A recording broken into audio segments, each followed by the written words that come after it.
पूरे मुल्क में। और ये इसलिए मनाया जाता है क्योंकि जिन जवानों ने मुल्क के लिए शहादत दी है, उनके बलिदान को हम आज के दिन याद करते हैं और उनकी याद में हम 2 मिनट के लिए खामोशी से आगे बंद करके उनको याद करेंगे, उनकी शहादत को याद करेंगे।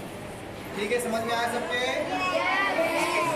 जैसे आपको ऑर्डर दिया जाएगा, आप बिल्कुल सावधान की हालत में रह के खामोश हो जाएंगे, आंखें बंद कर लेंगे और जब तक आपको आगे खोलने के लिए ना कहा जाए आप आंखें बंद करके रहेंगे। जब आपको ऑर्डर दिया जाएगा उसके बाद बराबर 11 बजे आपको ऑर्डर दिया जाएगा, तब तक आप सावधान की हालत में रहो।